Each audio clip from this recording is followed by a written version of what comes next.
Welcome to the first of our summertime editions of Not My Generation.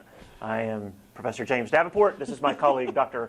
Emily Stacey, and we're going to be talking about some COVID-related stuff, maybe some international relations stuff, There's enough going on. Who knows what else we'll get into today's episode. But first, I wanted to mention some new mask guidance here at Rose State College. If you weren't aware, beginning on Monday, May 24th, if you have been fully vaccinated, you are no longer required to wear a mask while on campus. You do have the option, if you would prefer to do so. You are more than welcome to do so, but you are not required to do so beginning on Monday, May 24th.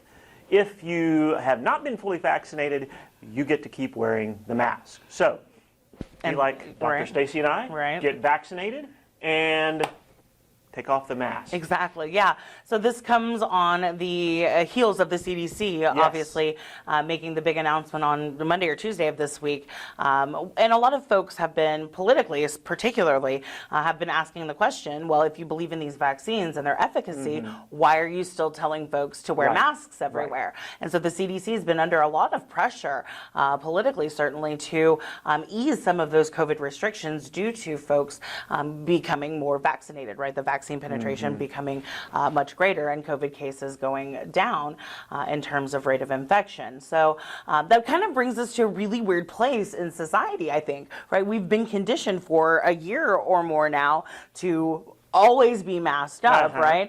You probably recall last summer James Davenport in his little visor thing, That's right. Exactly. I mean, we did many COVID episodes, and so there's a lot of, I think, confusion. I was actually just at a doctor's appointment, and the nurse and I were kind of talking about it. We were both kind of like, oh, you know, I'm vaccinated, you know, so you know, you can be in my face, whatever. You know, those weird types of moments. But that's what it is now, kind of just going everywhere. I feel very awkward walking around campus now in a building or down the hallway without my mask, even though I have my antibodies. I don't know if you feel that same kind of anxious awkwardness. I do sometimes. You know, I'll walk into a store and I'll see people with their masks on, and it's and I like, feel a little like, and then I'm like, wait a second, I don't need a mask. Exactly. Right? And I'm going to tell you something. Tell me something. So I'm going to go on a oh dear, he's going to preach, children. He's going to preach. The CDC has screwed us all up over this stuff because of their very poor communication on this stuff, precisely this stuff. We've known for 2 or 3 months that if you were fully vaccinated, you didn't need to be wearing a mask. Sure. We've known that. The data showed us all of this. In fact, the data shows us that the vaccines are working better than the clinical trials indicated that they would work. In fact. And yet, the CDC has waited and waited and waited, been overly cautious on this. Yeah. And here's my concern. Now they're saying, oh yes, if you're vaccinated, you can take off the mask, right? Sure. You don't need to take those precautions. Right. So people are starting to do that. But nobody's verifying if you've been actually been so vaccinated concerned about or this. not. Right. Yeah. And so what's the incentive for people now to get the vaccine? Right. Everybody else is taking the mask off, and they're not verifying and whether they're not or not showing their card. Exactly, right? And so, and this is all at the CDC's foot. I'm sorry. That agency has blown this. We could have been further along in getting people vaccinated. We know that the rate of getting vaccinated has also slowed. It has, in fact. And so we've got more vaccines and we have people getting them. And we've got a lot of people who got the first shot and aren't coming back to get the second one. Now, I will say, the data that's out there says that just getting one of the shots still protects you about 85%. So that's a good thing. Still decent, But this is the problem, right? And this is the miscommunication, the poor communication coming out of the CDC over this whole thing. And it started all last year with the whole flub over should we wear masks or shouldn't we wear masks? Right. And from that point on, the CDC's communication on this whole thing has just been abysmal. Yeah, I agree with you. Yeah, what you're particularly referencing is that moment in June or July where they realized that we were running out of PPP, the masks, the N95 or whatever the specialized surgical ones were, and so that at that point, because people were hoarding them, you remember people were stacking them, stockpiling them in storage units, et cetera, to sell back to people at like $30 a box. It was wild, right? And so, yeah, you got that mixed communication from jump on masking, and Right. it hasn't gotten any better. Yeah, so I've seen in, of course, my social media dwelling on the Twitter, where folks have been saying that they identify as vaccinated, right? So they're using, right, exactly. So they're using, they're co-opting. Yeah. Right, and misappropriating terms from maybe the LGBTQ community or racial identifications, Sure, whatever. But yeah, I'm really concerned about these folks who are now identifying as vaccinated and going, maskless everywhere. But of course, because as Professor Davenport pointed out, I have my antibodies. I shouldn't be as concerned about it, but it still gives me pause. You are protected, right? And you're not only are you protected from catching it, you're protected from sharing it with other people. Right. And this is really the key here, right? Is if you're fully vaccinated, you're not just protected yourself, but you are far less likely to share that with anybody else, right? And so that's kind of the key, right? So those people are going to be sharing it amongst themselves, right? And nothing is 100%. Sure. And so this idea that we're going to get to some point where we'll never see another COVID case, right, that's a little over the top. Yeah, but the point is to minimize this so where we're not seeing what we were seeing last summer, last fall, these kind of spikes that were overwhelming the medical system, that kind of thing. And yet, because of the poor communication, you got people who are just doing all sorts of haphazard stuff. Exactly. Yeah, I think another miscommunication moment for the CDC has been internet penetration. I'm sorry, herd immunity, right? That target, right, of how many folks have been 70%, 85%, 90% one day, depending on who you're talking to. Exactly. And so again, I think moving the target, it's really confusing. Certainly, the American people. Sure. So I just finished a chapter on kind of where we are in the coronavirus in terms of international cooperation, vaccine diplomacy, things like that. And it is interesting because you are having supplies in places like Mississippi, places in the South that are going unused. They're expiring, tens of thousands of doses because, right, as we just said, you have that vaccine hesitancy that's out there now. And so how do you incentivize it? How do you get those folks who are reluctant or concerned to get their vaccine? So I've heard a couple of different ways, right? I don't know if you heard earlier this week, Governor DeWine, I want to say, of Iowa, somewhere up north. States, they are giving $1 million, giving away. It's like a lottery of 5, right? They're choosing 5 folks who have been vaccinated, fully vaccinated, and giving them $1 million. Sure. I've heard different bars that are giving a shot for a shot. So even in these bars, you can get your vaccine, your shot, and get a shot with it. And now some of the dating apps, right? So one of the great stories of the morning is that apps like Hinge and Tinder and Match and Bumble are offering new incentives for vaccinated folks. It has been reported that you are 14% more likely to get that good swipe if you are vaccinated and you're showing your status or sharing your status on these dating sites. Again, they are kind of moving folks to the front of the line or giving them a free invitation or whatever they do on these dating sites. I don't know, I'm married. Whatever they do to incentivize you children to do the dating site thing.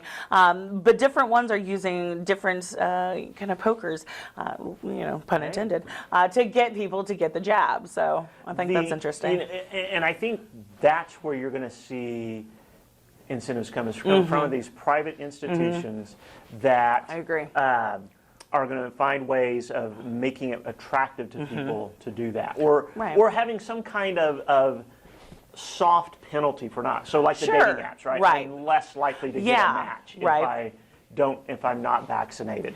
I think employers, especially large employers who have a lot of public-facing employees, providing some kind of incentive to those employees to get, I would assume you were going to start seeing some of that materialize as well. I would hope so, right in the tourism industry. If I'm Walmart, if I'm UPS, or Yeah. where I've got people interacting with folks on a regular basis, I want to make sure that my folks are protected. Absolutely. And so either by offering the vaccine directly or offering some kind of incentive, a pay bonus or something. Yeah. Hey, if you go get vaccinated, you'll get a Yeah. stipend in your check or something like that. I think all of these kind of little things can be agree. used to motivate those people who are more hesitant. I think the other thing that we will see, especially if they approve the vaccine, so we know that they just announced for 12 to Yes. 16-year-olds, the Yes. vaccines now are safe, and they're doing that.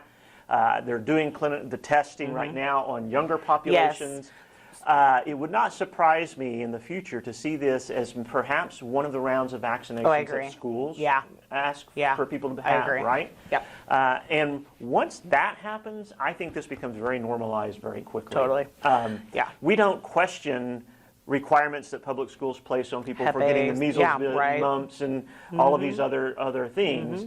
And I think that's one of the reasons why those became so normalized. Right. Is, Oh, absolutely. Okay, yeah, because I want my kid to be able to go to school. Exactly. And I'm going to do this. And a lot of private schools have the same kind of requirements as well. If not more. Yeah. So Yeah. I think once you see that happen, this will become normalized very, So very that rapidly. leads me then, Mr. Libertarian guy, to a topic that I wanted to kind of broach, because we're Sure. getting into the summertime area. People are, like we kind of said, are trying to return to Sure. normal, no masks, starting to travel again. And you're starting to hear about both nation states or countries, as well as various organizations like the MLB, the Major League Baseball Sure. Association. They are doing things like vaccine passports, or having folks have their own section, say at the Dodgers game yesterday. They have everybody's required to wear a mask inside, but they have a special section where you get a discount on your ticket if you're fully vaccinated, and you don't have to social distance in that space. And so I wonder how we feel about verification. You kind of lamented You're the right. fact that we're not there yet, but how do you I feel don't about know. that? If we're serious about trying to motivate people to get Yeah. vaccinated, two things. Number one, I have no issue whatsoever with private entities establishing their own rules about what Sure. people that want to engage with those private Yeah. entities need to do, right? So, and I still stick my mask in my pocket because Same. sometimes I go into buildings and the owner still is asking people to wear masks, and so I mask up if they're asking me to Right. do that. It's their place of business. They own it. They get to set the rules. I have no Right. compulsion. So the Dodgers example that you gave, I think, is a perfect way Right. of incentivizing a particular group of people to want to get vaccinated, right? We've already allowed public schools to do this, as I mentioned, with a series of vaccinations that they expect children to have before they enter. I don't know why this would be any different than that. Sure. And like I said, I think that's one of the reasons why there's very little controversy over all of these other vaccines. Yeah. Right? Is that we just grew up. Normalized, yeah. I grew up, this is what you do. You go to Yeah. the doctor, you get stuck, then you go to school, right? I think I had mentioned in a previous podcast that when, the great 90s, the liberal 90s, they would line us up and gave us our Hep shots in public school, So there you in go, the actual yeah. building. It's been kind of an interesting shift in public attitude Right. towards vaccinations in the Well, last and I couple will of tell you, decades. there's a couple of things, right? So this is the first, to my knowledge, first vaccine that we developed in a rapid This amount quickly, of time. yes, right? absolutely, yeah. I realize there's some nervousness about that. Sure. And so, one of the big arguments is, well, we don't know the long-term effects. Well, guess what? When they introduced the polio vaccine, when they introduced all of the, we didn't know what the long-term effects were those either. Do you know right? what the long-term effects of your Monster drink is? Right, exactly. Or all that, Coca-Cola or Dr. Right, the Pepper. Diet Coke or, that I right? drink. I mean, there's a lot of things we do that we just Right. put off the long-term effects until they show up. Exactly. But the bottom line is, I think, yes, you as an individual have a right to say, look, I'm not getting vaccinated. Okay, no problem. Right. You don't have a right to impose the consequences of that decision on someone society. else, right? Yeah. And And so you might not want to wear a mask, but if that business owner is, look, if you want to come here and buy our goods or services and interact with our employees, you're going to wear a mask or you're going to be vaccinated. That's the choice you get to make, right? Yeah. And so I don't have a problem with that. I don't necessarily have a problem with, especially if, now listen, and I don't want to go down another rabbit hole here, but in an environment today where you have a lot of people who opt for different educational options than just the public schools, right? If you say, I don't want my child to get this, and they say, well, then you're going to have to find some other way of educating your child, there are plenty of options, right? And absolutely. so, I don't think you as an individual have the right to impose costs, costs that in some cases could be deadly. And let me make sure we're perfectly clear here. The data still show that the younger you are, the less damaging this virus tends to be. That it simply doesn't affect young people in the same ways, in the same harmful ways as older people and people with a variety of other health conditions. Having said that, there still is exposure, right? And so I just don't think you have the right to expose other people to something that could in some ways kill them or kill someone they love, just because you don't want to take advantage of the vaccine. If that's your choice, that's your choice.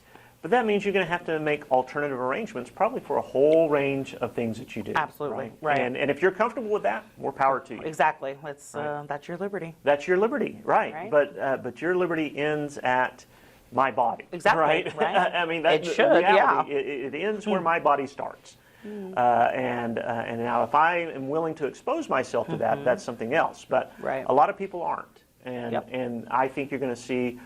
I think you're going to see over a period of probably 5 to 10 years, this will become one of the vaccinations that they look for in public schools, and the resistance to this will go way down. Yeah, I agree. I think as people start to get left behind, right, in their communities or in their families or in their social structures, I think a lot of folks will just come to the realization that this is what. And listen, anti-vaxxers were out there before the COVID vaccine. Lord, are you kidding? So there's going to be a population, as small as it is, there's going to be a population out there that's not only going to be small, but be very noisy about it. Yes. And I think one of the things to do is to keep that image in proportion, right? That is a small population compared. And as long as that's a small population and the rest of us are protected, the harm that population could cause is really, really contained. Yeah, absolutely. All right, now, we had, so I do want to ask you something. You mentioned, you just briefly touched on this, the COVID diplomacy. So we know India is on fire right now with COVID, right? Yeah, very much so. It sounds like it's a variation. And at this point, the Biden administration announced that we're going to be sending quite a bit of vaccines to India. Right, finally. Can you update us on what the status of some of that is? Other countries are getting involved, I think, as other well. countries are getting involved. So you've got a multi-nation allyship, basically, at this point, that are divvying up their portions of vaccines that have gone unused or that they think they won't need as immediately as the need in India. It's the situation there is wild. And again, I kind of said finally, because it has been kind of a continuation of the Trump policy in terms of America first, in terms of the vaccines. That was something that Donald Trump first said, right? Once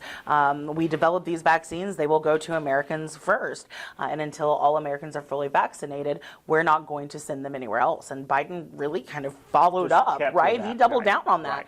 And he really kind of had to in order to meet his goal of 100 million and then a 200 million doses within his first 100 days.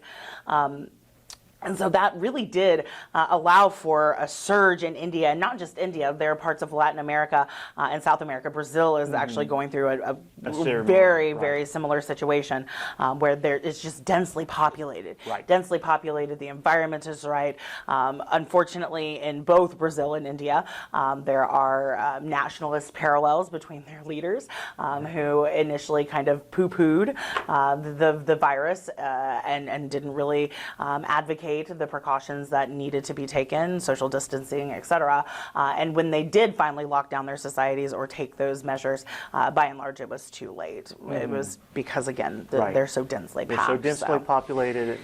They don't have the best medical, especially in India. They don't have the best medical system. Right. And what they have has been overwhelmed. Extremely overwhelmed, right? There have just been reports for the last 3 weeks of, folks receiving treatments on the ground, IVs hanging from trees. Right. They're just bodies upon bodies that are being cremated every day. It's amazing. Sad. It's sad. It really is. And to the extent that we can help, and it's not really, it's not harming our population at all by helping, right? Right, as these doses expire in all of these states. And listen, this is what I like to call enlightened self-interest, right? Right. It benefits us to help these countries in the long run. It sure does. By providing them access, allowing them to know, hey, we're here, we're going to help when we can. Yep. And we want we want you guys to be safe because we get a lot of immigrants from India, right? Right. And a lot of, quite frankly, a lot of entrepreneurial and a lot of medical personnel and stuff. People come from India, and it behooves us to help them out. Yeah, and in terms of a comparative politics situation, it certainly behooves us to be the one providing the vaccine, because if it's not us, it's going to be China. Right. And so that influence, and that's really the danger in Latin America right now, is that China has been the one to step up in South America and provide those vaccines for them. And so they are trying to kind of push policy in their direction, in some cases, by pushing countries to basically not recognize Taiwan anymore, right? And have any sort of diplomacy or any sort of political affairs with Taiwan, because of course that's a whole nother history there. I have noticed over the last few years that they have become taking a harsher stance towards Taiwan. Yeah. And there's always obviously been the tension there, but it seems like it's under the radar, so to speak. It's not been like just too vocal, but they've been, like you said, they've been taking steps to try to pressure other countries, get them to kind of hooked into something that China's providing, and then China's going to be like, now you need to they've been very successful, certainly on the African continent of this. The Belt Road Initiative has provided infrastructure, lots of different grants, and in sub-Saharan Africa particularly, but also parts of Latin America. And so, China's making a lot of inroads in terms of their soft power right now, right? They're using a lot of cash that they can do as the second largest economy in the world, make it rain on these countries that don't really have alliances or as close ties to the United States, and kind of, put that little bug in their ear and get allies on their side. So that's certainly the more pressing concern in terms of vaccine diplomacy. If we're not doing it, then who is? And we should be concerned about that. Who is? All right. Another place that's been in the news recently and has had a lot of conflict and some deaths of a different sort. Middle East, Palestine, Israel. I almost thought we were going to talk about the state budget until you said death. We'll get to that last. We're going to make a glib joke there. So of course, if you guys have been paying attention over the course of the last 2 weeks, literally 11 days, it's been a new flare-up in terms of the Arab-Israeli or Palestinian Israeli conflict. So again, it started 11 days ago, and in those 11 days, almost 4,000 bombs were fired at Israel from Gaza. You had more than 230 people from Gaza. So Israel obviously firing missiles back, more targeted, obviously, because they have much better military capability. So the Israeli airstrikes were much more successful than those that Hamas and Gaza were launching. Words words help. So 230 people, including more than 65 children, were killed in Gaza, and only about 10 Israelis, and including 3 children, were killed over the course of this 11 days. And so this started over Palestinian evictions in the West Bank. And so again, this is disputed territory, has been, will always be. And so again, you've got about, I want to say about 100 families that are looking to be evicted, or Israel is trying to evict them, claiming that the land that their homes are on belongs to Israel. And so again, this is a continuation of the much larger and much longer saga between Israelis and Palestinian folks. But this one, this conflict seems, number one, it exploded in a much more volatile way. Once it started, it started. It wasn't just one rocket that was launched from Gaza. It was, tens, almost 50, I think, in the first night going into Israel. And again, the Israelis have a much, much better military system. So their defense system, their air defense system, can actually shoot down these rockets while they're mid-air.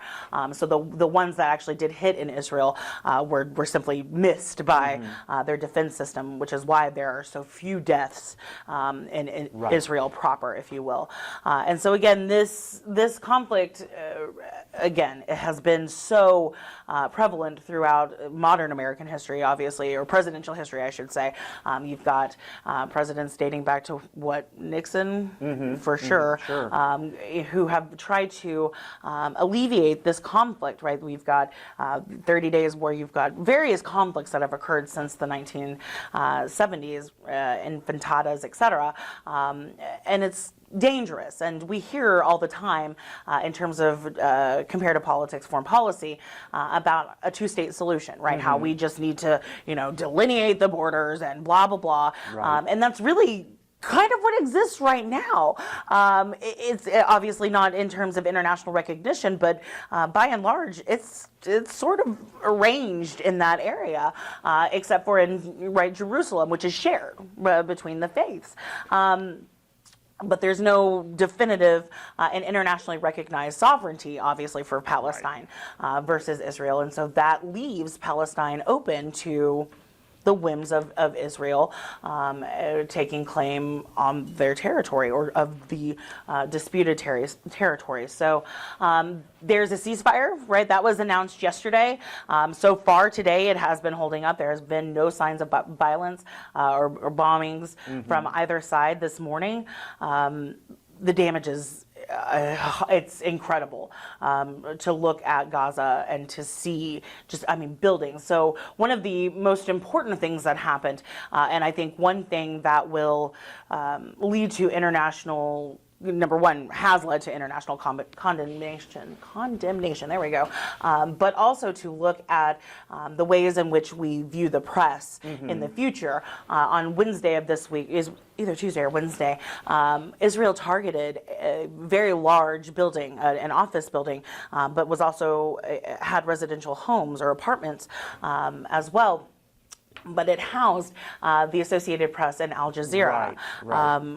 They got I think a 5 to 10 minute warning call before the targeted bombs struck that building and just completely decimated it. Interesting. And so you have a lot of folks, including the Associated Press publisher, CEO, questioning why a nation state would target journalists, people who are specifically covering the conflict from that side of things. And so even though, I really must say, the Middle East is one of my pleasures, my research pleasures, although I don't really do the Arab-Israeli conflict as much. It is interesting to have watched over the years. I think I distinctly remember in 2014, I was at Oxford University doing the Internet Institute summer doctoral program, and that was the last time that things really started to go awry between the Palestinians and the Israelis. And I remember being there. It was obviously a bunch of international folks, students who were there, and I just kind of remember listening to the conversations between folks who were from the Middle East or who were from maybe America but happened to be be Jewish, and the conversations, number one, between the people themselves was extremely interesting, but then the way that we all saw the media cover things, right? So if you look at the BBC, they're covering things from more of the Palestinian side, and they're not necessarily, they don't necessarily do the thing that the American media does, and what you see, what American presidents also have to go through, is that pressure from the lobby or from, wherever that pressure may come from to just support Israel, and not question who started what, why it's going on, or to try to push for a ceasefire, right? Joe Biden kind of got kicked around earlier this week about, even kind of suggesting a ceasefire, and Israel was like, yeah, okay, we'll think about it, and then 3 days later they decide, okay, it's time now. Right. And so this is obviously a very touchy subject for a lot of folks, and including Americans. I just hope that we can kind of step back from this week or 2 weeks of violence, and really start to look at comparatively how a two-state solution is going to be feasible if already we're kind of delineating the populations. They're divided, and it's already. This is what is happening, right? So there was an interesting article earlier this week about a one-state solution and what that would look like from, I want to say, Foreign Policy. So if you guys are interested, you should definitely go check that out, and I'll provide Jamie a link so he can put it up in the podcast. But again, I just don't know how, without indefinite occupation, I guess, really by either UN peacekeepers or Americans, how that works, how a two-state solution works if this is the way it looks now. And my understanding is that the West Bank specifically has been obviously a point of contention.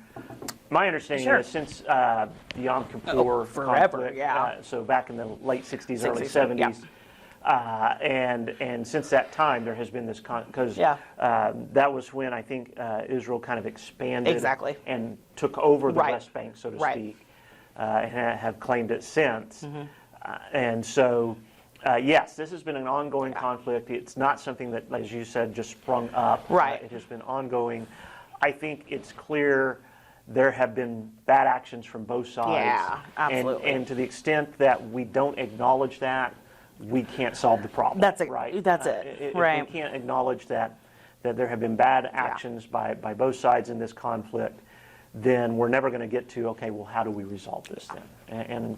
And I think, again, you mentioned this, a lot of times in American politics, we just line up with what we think is our side. And we push for that, and we're not critical about it. We don't think through this stuff. This is our team, and we got to support our team.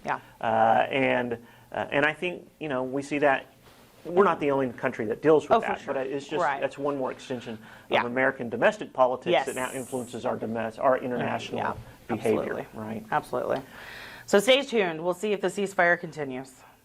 All right. So, do we want to talk some state budget stuff? Sure, give it to me. Listen, I am. We're already in a very woefully unprepared, but let's see. So we did pass a state budget, or it looks like we're going to, right? So now here's the thing: we passed it without anybody having a whole lot of time to look at it, right? It says, and I'm looking at a report from nondog.com, one of our favorite sources to rely on for state news.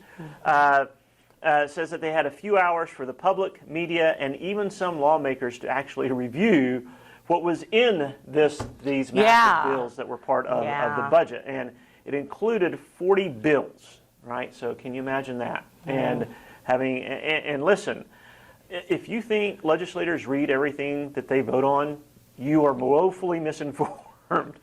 Again, they take a lot of cues from leadership. They take a lot of cues from interest groups that they are aligned with, this kind of thing.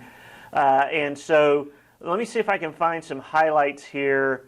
There's a 59 or about a 21 million increase in appropriations for ODOT. Okay, specifically to make bond interest payments and such on. There's another issuance of $200 million in road bonds for new construction. I had mentioned earlier there is HB 2898 takes monies that had been going to the Oklahoma State Bureau of Investigation from handgun licenses fees and redirects that to the General Revenue Fund. This is a favorite thing that legislators like to do at some point in time is, okay, you've got enough of that, we're going to take that now and spend it on what we want to spend it on. Amazing. Let's see, HB 2900 looks like it is the major appropriations bill funding 200 different 200 different appropriations for state agencies. Includes $6.2 million increase for the Department of Public Safety for mega centers in Tulsa and Oklahoma City. Now, I really don't know what that is doing. I have a suspicion this is dealing with driver's licenses and other types of licenses that they issue, those kind of things, permits.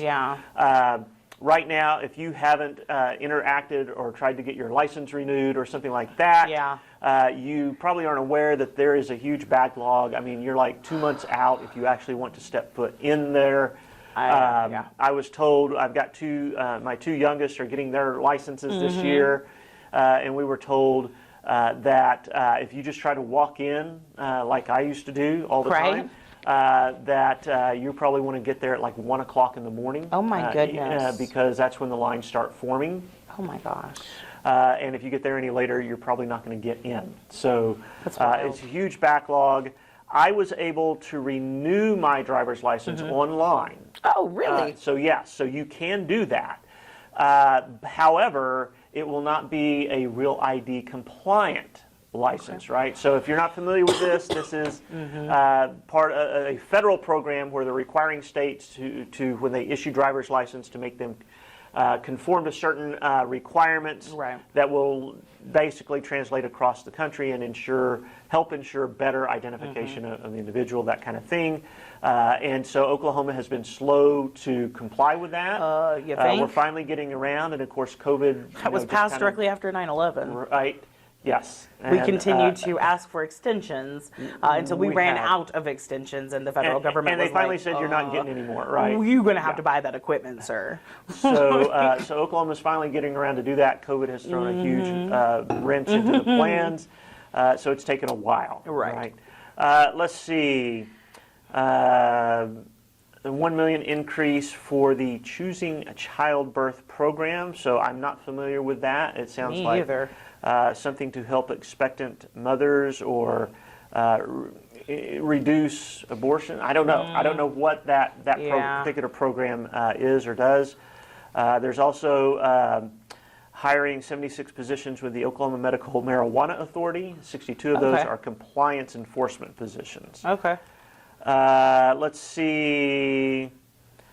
Department of Agriculture gets some bump. And one of the things to mention this year is the last I heard, there was about $1 billion extra in revenue, or $1 billion over what we had last year. Which is great. And so you're not seeing the conflict that we've seen, 3 or 4 years back, where it wasn't a situation where we had too much revenue or more revenue than what we had. It was we didn't have enough to go around.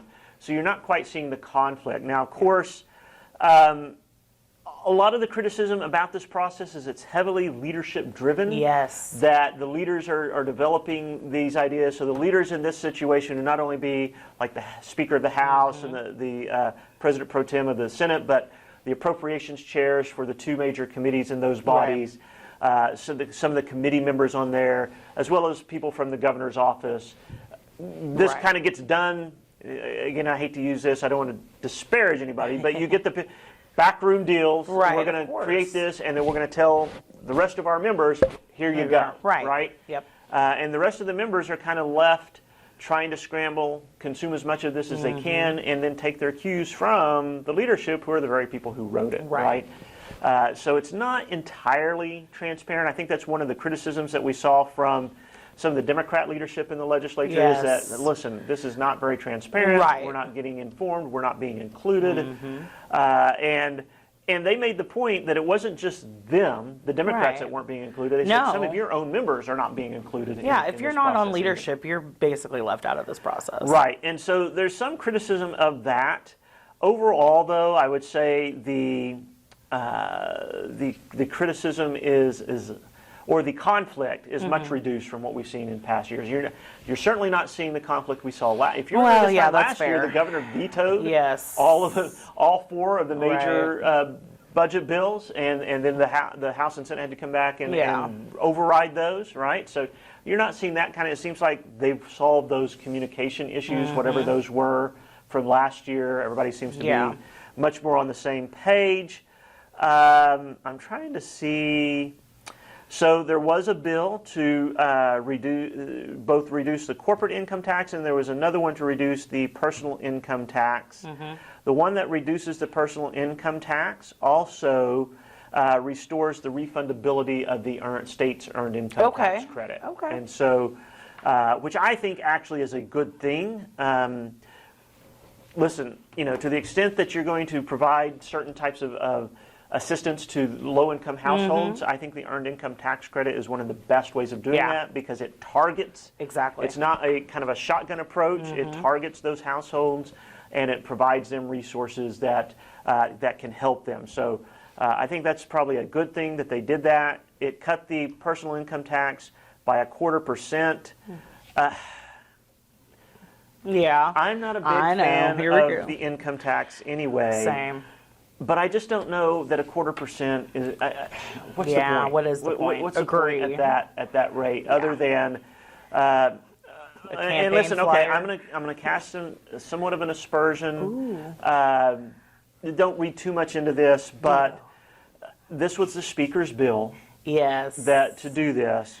And if I'm the Speaker and I'm thinking about running for higher office, and I'm going to be running in a Republican primary, what better thing to have on my checklist is that I authored a tax reduction, right? And so I think there's a little bit of that. I don't want to say that's the total motivation, but I think there's a little bit of that going on in there. And so you've got that going on. It's not going to break the bank. No. It's not big enough to break the bank. But it's also not going to provide the kind of relief, stability. Right.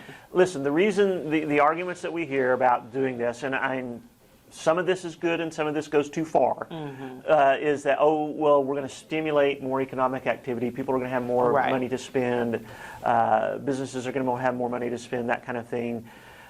Okay, but you're talking about really marginal benefits here at this point. I mean, not the kind of, and I always compare this to, and this is what they draw off of. The experience that they're all drawing off of are the Reagan tax cuts in the 1980s, okay?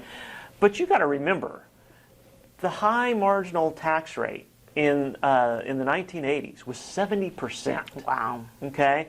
And that went down, initially went down to 50%, and then as low as 28% before Reagan left office. Right. That's going to have a much more stimulus impact than going from 5% to 4.75%, right? Absolutely. It's just, I think we're kind of just messing around the edges here, and I'm not sure it's worth the conflict, the criticism that will be offered to do that. I'm just not. Right. If of course, I'm like, get rid of the thing. Texas can do it, we can do it, but I know, and listen, there are arguments about that as well. That I just don't like the income tax. Okay, enough of that. I'm diverting from that. Let's see. The Oklahoma Healthcare Authority is getting some additional money to put in place Medicaid expansion. Let's see. That is part of. Let's see if there's several different things dealing with health care. I'm not sure where the major one for the Medicaid expansion is. I don't think the one that I'm looking at here probably is that not one. there. Yeah. Yeah. Let's see. Healthcare Authority, $16.7 million expanding Medicaid's dental benefit.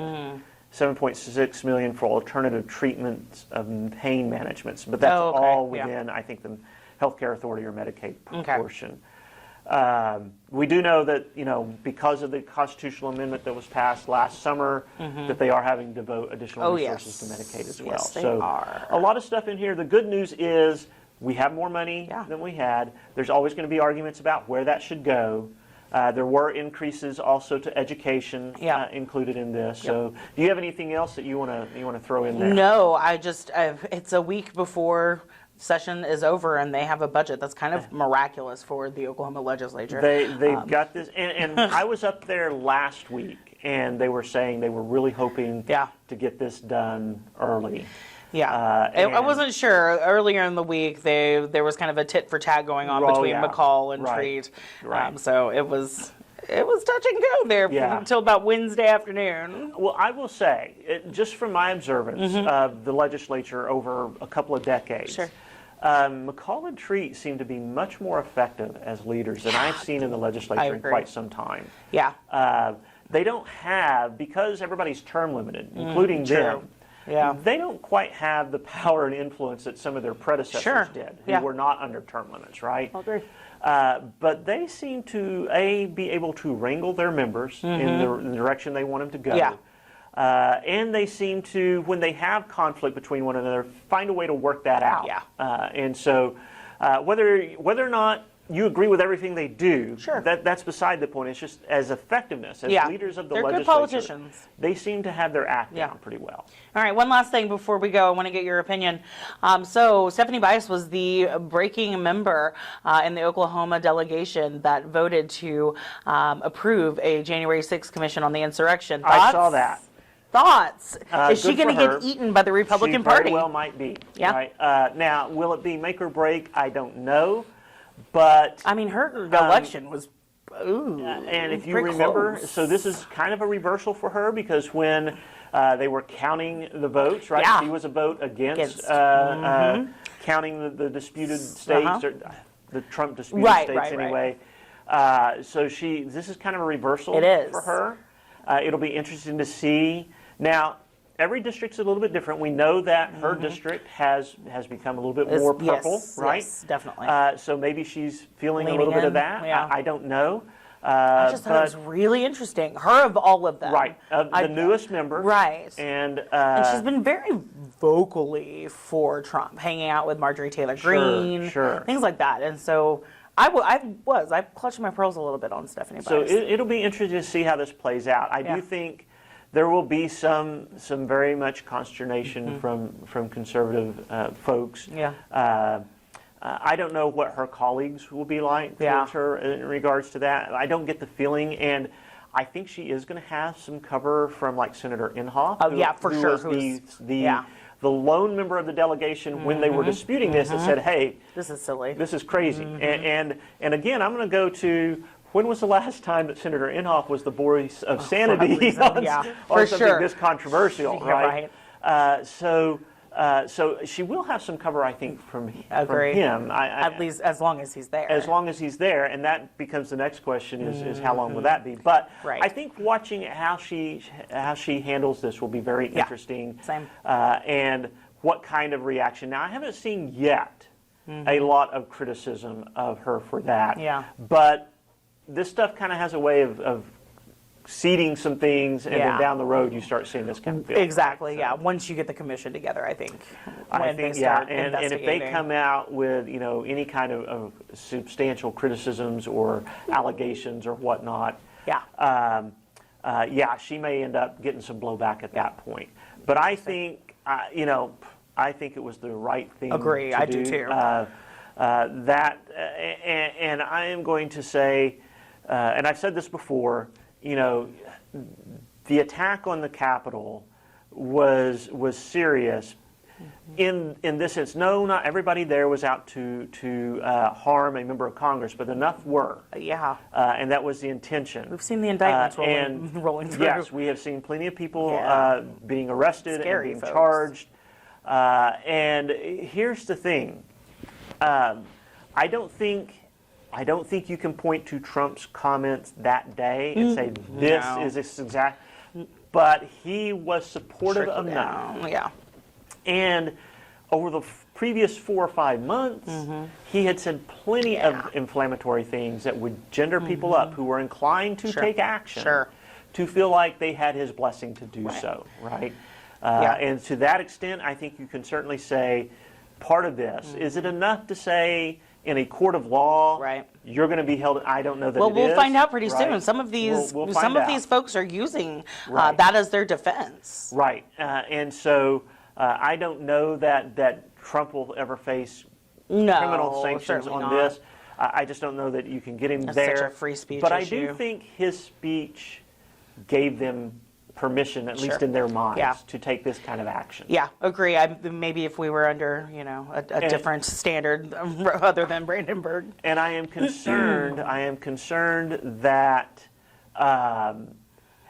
had that mob ran across a member of Congress that they were. Have you seen the footage of Mitt Romney just barely? Yes, I mean, just barely missing them, outrunning the mob. Basically, thanks to a police officer that redirected him. That's exactly right.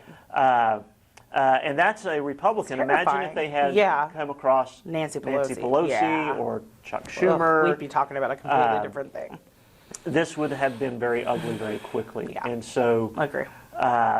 Yes, there needs to be a full investigation, a full accounting. And listen, agree. We may find some things that we had no idea, and we may find some things that some people who are claiming to have been blameless in this are not so blameless as well. I mean, that's, I think, a big concern for Kevin McCarthy. Speaking of McCarthy, you don't know what will come out of this.